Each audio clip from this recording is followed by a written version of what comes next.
Ilang taon nang patay ang asawa ni Claire, habang ang biyenan naman niyang si Ruben ay matagal na siyang pinagpapantasyahan.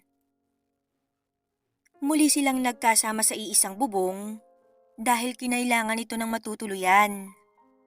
Malapit kasi ang bahay ni Claire sa trabaho ni Ruben. At tatay naman ito ng asawa niya, kaya wala namang masama kung tutulungan niya ito kahit sa pagpapatuloy lang. Ngunit sa ginawa niya, ay ito pa pala ang magiging dahilan upang matukso siya at patulan ang kanyang biyenan. Umagang-umaga, abala si Claire sa pag-aasikaso ng anak niyang si Vince.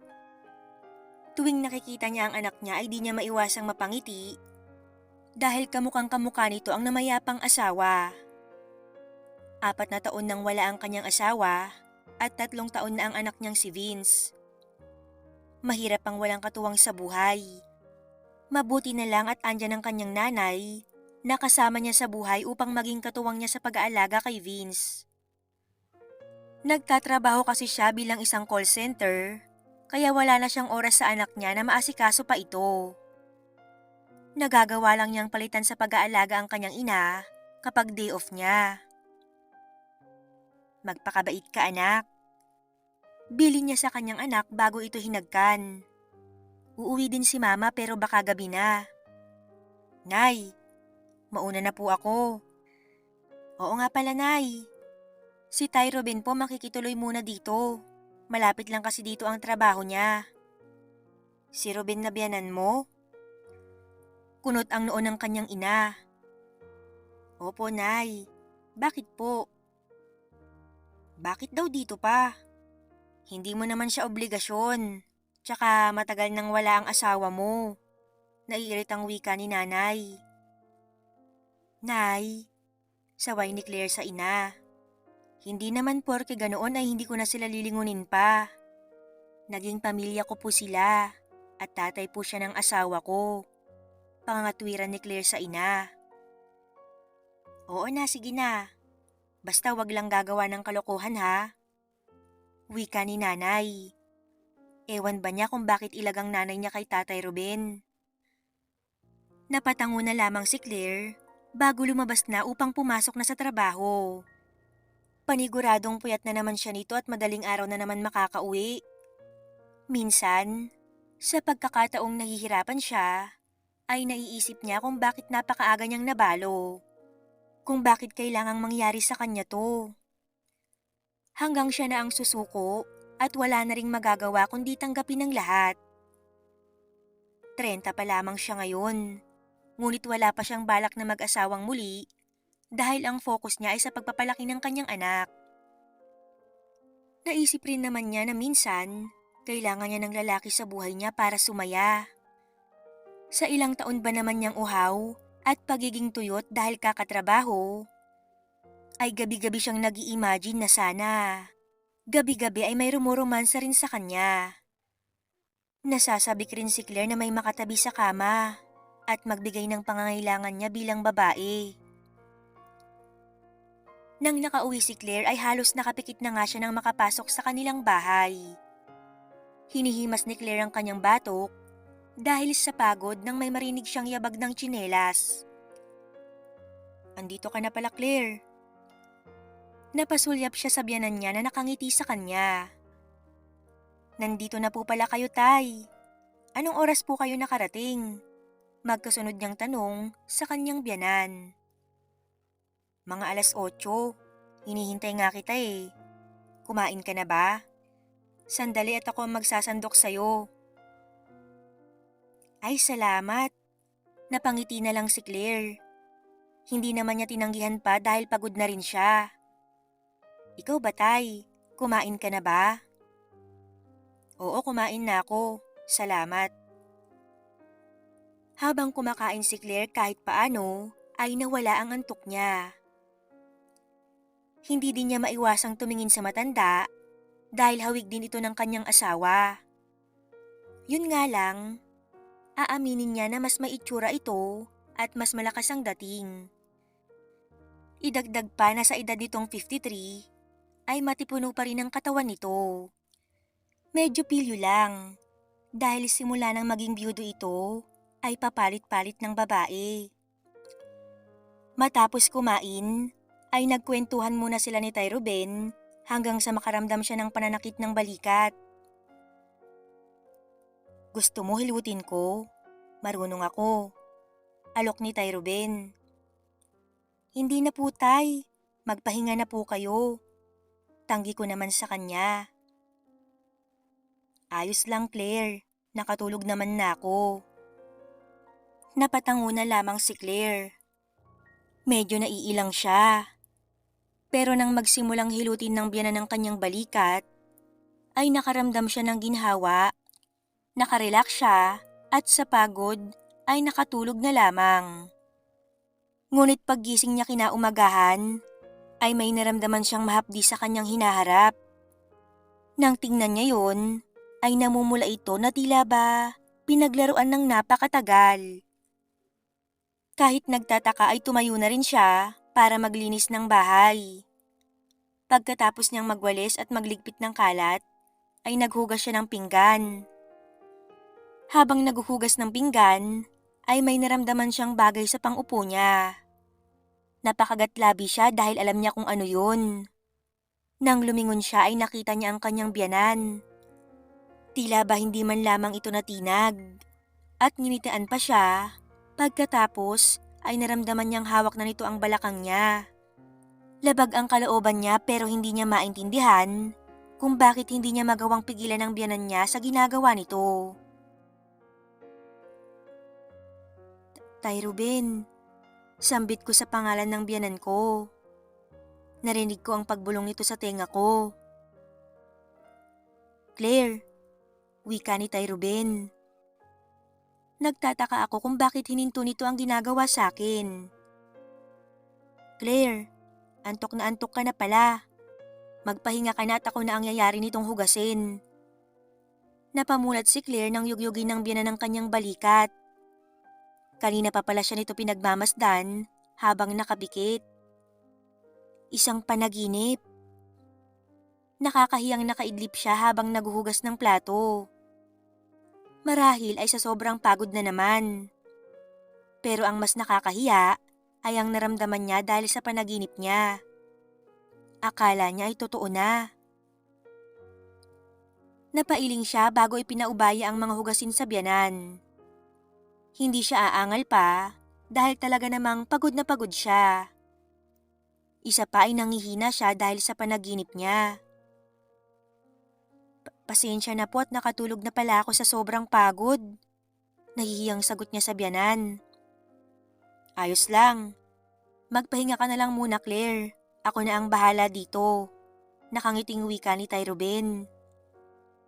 Salamat po tay. Lumakad na si Claire patungo sa kanyang silid. Napailing siya bago naupo sa kama. Hindi tamang pag-isipan niya si Tay Ruben. Labis na ang kahihiyan niya kaya naman hindi niya alam kung paano kakausapin si Tay Ruben nang hindi umiiwas ng tingin. Nakatitig lamang siya sa kisame habang inaalala ang naging panandaliang mahalay na panaginip. Hindi dapat niya maramdaman yun sa kanyang biyanan. Dapat ay natutulog na siya para makabawi ng antok pero kahit anong gawin niya ay di siya makatulog. Paano kasi ay pagpikit niya ng mga mata niya ay ang panaginip niya kanina habang nag-uurong siya ang pumapasok sa kanyang isipan. Malinaw na pumapasok sa imahinasyon niya ang kakaibang ginagawa sa kanya ni Tay Ruben. Hindi niya namalayan na hinahawakan niya na ang kanyang sarili. Nang matauhan ay marahas siyang bumangon sa kama para pumunta ng banyo. Maliligo na lang siya para mawala ang init na kanyang nararamdaman at para tuluyan na rin siyang makatulog. Nang makarating sa banyo ay bigla niyang binuksan ang pintuan. Ngunit laking gulat niya nang makita ang kanyang biyanan na may ginagawang milagro sa banyo. Wala itong suot na kahit ano. Nang magkatinginan sila, ay gulat din ang makikita sa mukha nito. Sa kahihiyan ay iniwas niya ang kanyang tingin. Ngunit kusa namang dumapo yun sa kamay ng kanyang biyanan. Napasinghap siya sa nakita. Ang laki, sigaw ng isip niya. Claire, pwede bang isara mo na ang pinto? Mahinahong wika ng kanyang biyanan. Wala na ang pagkagulat sa mukha nito at parang nangingiti pa dahil siguro sa nakikitang reaksyon niya. Ay tay, oo, pasensya na po. Wika niya saka malakas na isinara ang pinto ng banyo. Pulang-pula ang mukha niya dahil sa pangyayari. Ang balak niya na maligo ay hindi niya na itinuloy sa takot na makita niya ang biyanan. Nahihiya siya kaya gusto muna niya itong iwasan. Hindi niya na namalayan kung anong oras siya natulog dahil sa kakaisip sa katawan ni Tay Ruben, pati na rin sa malaking alaga nito. Sa kabilang banda, may ngiti sa labi ni Ruben nang isara ng manugang ang banyo. Sobra ang nararamdamang init ng katawan niya kanina. Naalala niya kasi yung ginawa niya kay Claire. Kaninang nakatulog ito habang naguurong. Kahit alam niyang tulog ito, ay nararamdaman niyang nagugustuhan nito ang ginagawa niya. Medyo kinabahan siya nang marinig niyang binanggit nito ang pangalan niya. Akala niya ay nagising na ito. Kaya nagpa siya na lang siyang itigil ang ginagawa. Wala siyang lakas ng loob. Kahit gustong-gusto niya nang matikman ng manugang. Pero dahil hindi mawala ang init sa katawan niya, pagkatapos niyang mag-urong, ay nagpasa siyang maligo. Ngunit nauwi pa rin yun sa pagmamariyang palad niya. Hindi lang niya inaasahan, naaabutan siya sa ganoong tagpo ni Claire. Oo, nagulat siya. Pero nang makita niya ang pagkataranta sa mukha nito, at nang hindi nito maalis ang mata sa alaga niya, ay nagkaroon siya ng pag-asa na matitikman niya pa rin ang manugang. Buti na lang at nakalimutan niyang ilak ang pinto ng banyo. Kinabukasan paggising ni Claire ay agad siyang lumabas ng kwarto. Lumingon muna siya upang tignan kung nasa ng kanyang biyanan. Nakahinga siya ng maluwag nang hindi niya ito nakita. Pumunta siya ng kusina upang magtimpla ng kape. Magandang umaga. Napaigtad siya nang marinig ang boses ni Tay Ruben. Magandang umaga din po, Tay Ruben. Nauutal niyang wika. Sobra ang pagkabog ng dibdib niya. Hindi niya nilingon ang matanda na halatang nasa likuran lang niya. Pwede bang ipagtimpla mo rin ako ng kape? Pakiusap nito sa akin. Sige po tay. Wika niya na hindi pa rin ito nililingon. Kumuha siya ng isa pang tasa. Sakto naman na kumulo na ang tubig, kaya kinuha niya yon. Medyo natataranta siya dahil nararamdaman niya na pinapanood siya ni Tay Ruben. Nanginginig din ang kamay niya, kaya naman nang iabot niya sa matanda ang kapeng tinimpla, ay medyo natapunan ng kamay niya. Mabuti na lang at mabilis na nahawakan ng matanda ang tasa, kaya hindi yun tuluyang bumagsak. Aray, daing niya. Agad namang binaba ni Tay Ruben ang hawak na tasa at mabilis na kinuha ang kamay niya. Naku, namumula na itong kamay mo. Hindi ka kasi nag-iingat. Wika ni Tay Ruben at agad ibinabad ang kamay ko sa tubig. Hindi na ako nakapagsalita. Pero wala na sa isip ko ang sakit. Ang atensyon ko ay nakay Tay Ruben na hawak-hawak ang kamay ko. Kakaiba ang nararamdaman ko sa kanya. Lalo na at nasa likuran ko lang siya at nakadikit ang likod ko sa katawan niya. Ano? Okay ka na ba? Natauhan ako nang kausapin ako ni Tay Ruben. Okay na po Tay Ruben. Salamat. Wika ko sa kanya. Parang nanghihinayang pa ako nang bitawan niya ang kamay ko at nang umalis siya sa likuran ko. Tungkol pala kagabi. Hindi ko na ituloy ang sasabihin ko sana. Huwag na nating pag-usapan yun, Claire. Kasalanan ko yun kaya pasensya na. Pero sana wag ka nang mailang sa akin. Biglang singit ng matanda. Sige po, tay. Pasensya na rin po. Nginitian lang siya ng matanda. Hindi niya na maintindihan ang sarili. Kung bakit nagiinit ng katawan niya ng mga sandaling yun. Siguro ay dahil na ito sa pagiging tigang niya at kung ano-ano na ang naiisip niya sa biyanan niya. Kung ano-ano na ang pumapasok sa isip niya. Mami, good morning po sa inyo. Masiglang bati ni Vince. Lola is not hungry pa po kaya mamaya na daw siya. Biglang naputol ang iniisip niya nang dumating ang kanyang anak. Okay baby, salamat. Good morning too. Mami, may pasok ka na po. Lumungkot ang mukha ni Vince.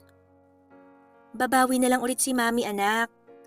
Pangako ni Claire sa anak niya. May pasok ka rin di ba tay? Baling niya sa kanyang biyanan. Oo, pero mamaya pa naman ako. Tumango na lamang si Claire. Gumayak na siya matapos mag-almusal. Ayaw niyang nahuhuli kaya naman mabilis lang siyang gumayak.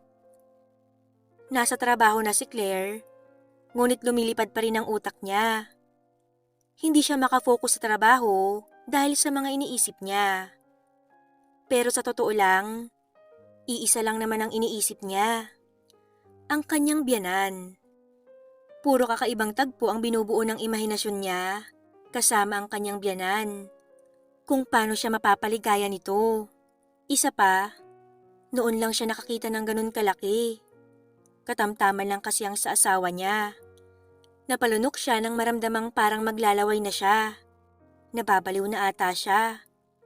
Isang araw ay day off niya. Mag-isa lang niya sa bahay. Nagpaalam kasi ang maglola na a-attend ng birthday party. Wala rin ang biyanan niya dahil nasa trabaho. Dahil hindi sanay na walang ginagawa, ay nagpasya siyang maglinis ng buong bahay. Mag-aalas 5 na nang matapos siya. Nang makapagpahinga ay naligo siya at pagkatapos ay naupo siya sa sofa habang hawak ang phone. Sa pagod ay hindi niya namalayan na nakatulog na pala siya. Nagising na lang siya sa kakaibang pakiramdam sa hindi niya maipaliwanag na sarap. Akala niya ay panaginip na naman ang nangyayari. Pero nang mapagtanto niya, ay totoo ang kanyang nararamdaman. Dahan-dahan niyang iminulat ang kanyang mata at hindi siya makapaniwala sa nakita. Ang kanyang biyanan ay nagpe-fiesta sa kanya. Ngunit imbis na pigilan ito, ay wala siyang ginawa. Sa katunayan ay nagugustuhan niya ang nangyayari. Muntik pang may lumabas na ingay sa bibig niya dahil sa ginagawa ng kanyang biyanan. Kakaiba pala sa pakiramdam pag nagpipigil ka. Mas nakakapag-init ng katawan. Nawala ang sayang nararamdaman niya nang biglang huminto si Tay Ruben. Ngunit saglit lang yun. Imumulat na sana niya ng tuluyan ng mata niya nang may maramdaman siyang pumapasok. Pero hindi pa man ito nagtatagumpay, ay may narinig siyang boses, parang boses ng kanyang anak. Kaya labag man sa loob niya, ay agad siyang napamulat at mabilis na pinigilan ng biyanan. Nakita niya ang pagkalito sa mukha nito. Tay Ruben, andyan na po sila nanay. Mahina niyang wika dito.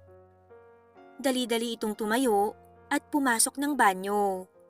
Habang siya ay mabilis na nag-ayos ng sarili. Di nagtagal ay may kumatok sa pinto, kaya mabilis niyang binuksan yun. Mami, look oh, meron akong balloon. Masayang wika ng anak niya. Wow, happy ba ang anak ko? Yes, Mami. Sige anak, play muna kayo ni Lola at magluluto muna si Mami. Pagkasabi ko nun, ay dumiretso ako ng kusina at dali-daling uminom ng malamig na tubig. Matapos niyang uminom, ay naramdaman niyang basang-basa pala siya. Kaya naman dali-dali siyang pumunta sa kanyang kwarto upang magpalit ng panty. Sa hapagkainan, ay masayang nagkukwento ang anak niya habang kumakain. Hindi naman siya mapakali dahil sa malagkit na titig ng biyanan niya. Sa kabila nun ay nagiinit ang katawan niya. After kumain ay nagugas muna siya ng pinagkainan. Pagkatapos ay pumunta siya sa kwarto ng nanay niya para tignan ang anak niya. Pero tulog na ang mga ito. Dediretso na sana siya patungo sa kwarto, pero agad siyang hinila ng biyanan pabalik. Claire, gusto mo yung ginagawa ko kanina, di ba? May pakiusap sa mukha at boses ng biyanan. Halos yakapin siya nito sa sobrang lapit nito sa kanya. Parang sinasadya nitong ipadama sa kanya na malaki ang kanyang pangangailangan. Naamoy niya ang alak sa hininga nito, kaya siguro ang lakas ng loob nito ngayon. Tay, umamin nga po kayo.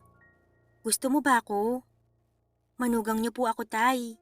Madiing wika ni Claire. Kahit ang totoo, gustong-gusto niya ang pagkakadikit nila. Obvious ba? Matagal na kitang gusto, Claire. At gagawin ko ang lahat para sa'yo. Gusto kong maging ama ni Vince kung hahayaan mo lang ako. Pero biyanan ko po kayo. Hindi pwede ang sinasabi niyo. Pigil ang boses ni Claire. Hindi po pwede, okay? Marami pong masasabi ang mga tao. Ayokong pag-usapan tayo. Tigilan niyo na po ang kabaliwan niyo. Nagpumiglas siya pero malakas ito, kaya wala siyang nagawa. Claire, nagsusumamo ang lalaki. Sinimulan nitong hagkan siya. At dahil L na rin si Claire, ay mabilis siyang bumigay sa biyanan. Hindi na nagawang manlaban ni Claire. Hinayaan niya nang gawin sa kanya ng lalaki ang gusto nito. Totoo na ito ngayon at hindi na isang panaginip. Sige tay Ruben, gawin mo kung ano ang gusto mo. Patagal ko na rin hinihintay ito. Sigaw ng isip niya. Tuluyan na siyang nawala sa sarili. Di nagtagal ay siya na ang humila sa biyanan niya papunta sa kanyang kwarto. At doon ay hinayaan niya ang kanyang biyanan na gamitin siya sa kanyang kama. Nang ilang beses. Walang kasing saya ang bawat sandali na kapiling niya ang kanyang biyanan. Dahil magaling itong magpaligaya. Hindi nakakapagtaka dahil ducks ito. Matapos ang nakakahingal nilang ginawa, ay agad na lumabas si Ty Ruben upang hindi madatnan ng magulang niya. Kahit kabado, ay may ngiting sumilay sa kanyang labi. Masayang masaya si Ruben na sa tinagal-tagal ng panahon ay nakuha na rin niya si Claire, na noon pa man ay pinapantasya niya na. Buhay pa man ang anak niya, ay may lihim na siyang nararamdaman dito. Habang si Claire ay kahit paano, ay naging masaya rin. Hindi dahil sa parehas sila ni Ty Ruben na may nararamdaman sa isa't isa, kundi dahil sa tinagal-tagal ng panahon, ay may taong nagbigay na rin ng pangangailangan niya bilang babae. Sobrang nahihiya siya noon. Ngunit sa kabilang banda ay naisip niya na kahit paano ay may karapatan naman siyang lumigaya. Lalo na at matagal naman nang wala ang kanyang asawa. Hindi na ito matatawag na pagtataksil. Nakakahiya na sa kanyang biyanan pa siya pumatol. Ngunit walang pagtataksil na matatawag dito dahil biyudo na rin ito.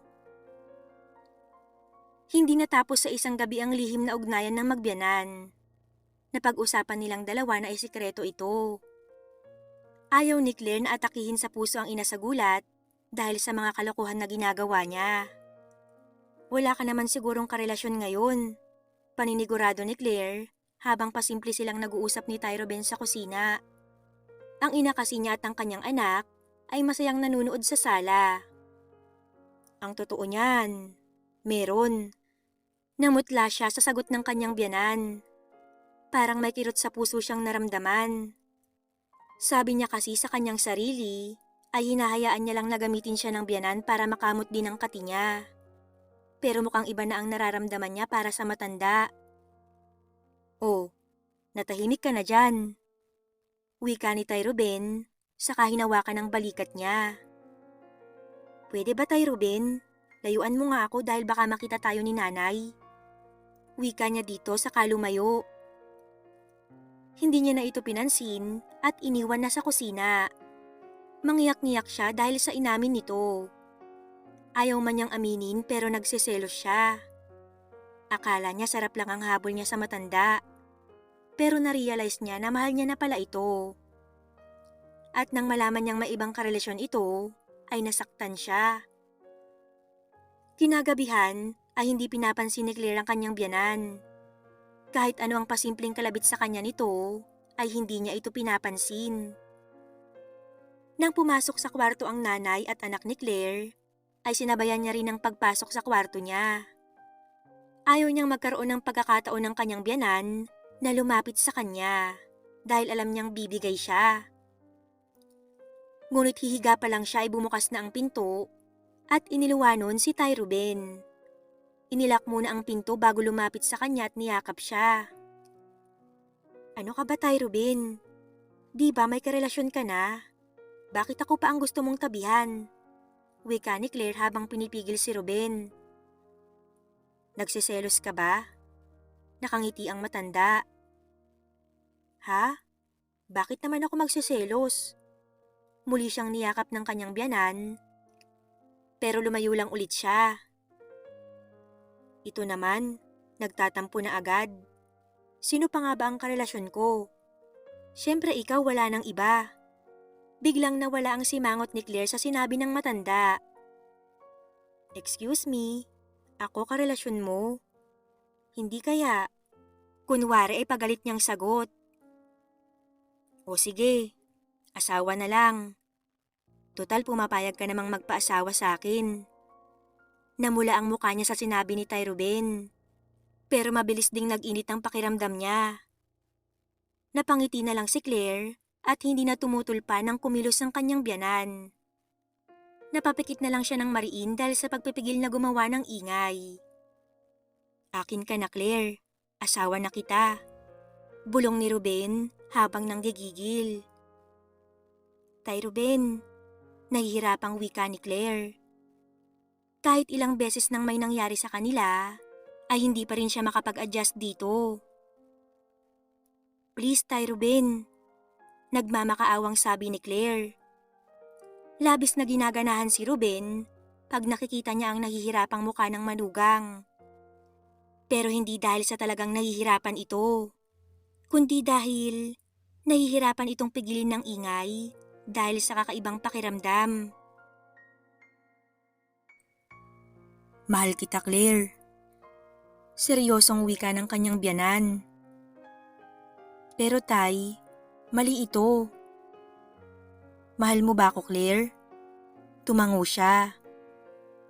Kung ganun, walang mali sa pagmamahalan natin. Ang importante masaya tayong dalawa. Hindi importante na malaman ng iba ang relasyon natin. Sa ngayon, sapat na sa akin na tayo lang ang nakakaalam na asawa ang turingan natin. Dahil sa mga pangako ni Ruben, ay napapayag nito si Claire. At tinapos ang gabi na yon ng isa muling mainit na sandali.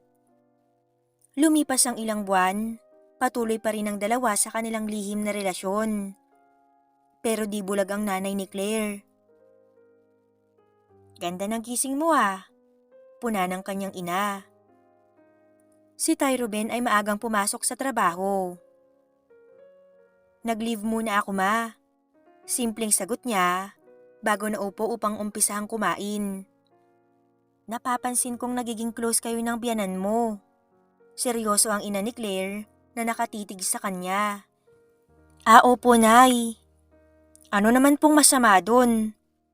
Lolo naman siya ni Vince. At isa pa, tatay naman siya ng asawa ko.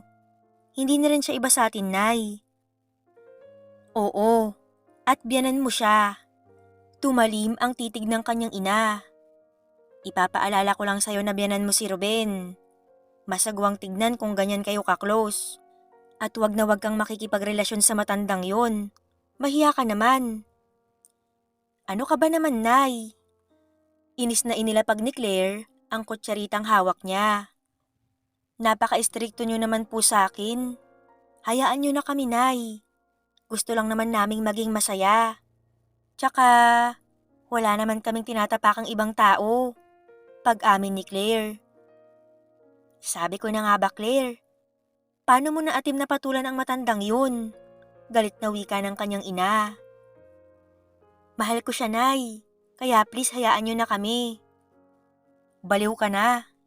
Walang lihim na mananatiling lihim lang. Wika ng nanay niya at saka tumalikod. Wala na siyang pakialam. Ang mahalaga sa kanya ay ang magpakaligaya sa piling ng kanyang biyanan. Hindi rin sila napigilan ng kanyang nanay. Hindi man maganda ang pakikitungo ng kanyang nanay kay Ruben, ay binaliwala na lang nila. Nagbago lang ang lahat nang mabuntis si Claire. Bago siya manganak, ay nagpasya silang lumipat ng tirahan upang makaiwas sa mga taong mapanghusga. Oo, baliwala naman na sa kanya ang sasabihin ng iba. Ngunit kailangan pa rin nilang lumipat para sa ikatatahimik ng kanilang buhay. Sa bago nilang tahanan, ay tuluyan na silang namuhay bilang mag-asawa. Nakikita naman ng kanyang nanay na responsable at mapagmahal na asawa si Ruben. Kaya kahit paano ay tinanggap na lang nito ang naging desisyon nila. At alam niya na balang araw ay maiintindihan sila ng kanyang anak na si Vince. Dahil ipaparamdam namin sa kanya ni Ruben ang pagmamahal ng isang kumpletong pamilya, kasama ang kanyang kapatid. Hindi mali na piliin mong maging masaya sa piling ng taong mahal mo. Basta alam mo na tama ang inyong pagmamahalan at wala kayong tinatapakang ibang tao.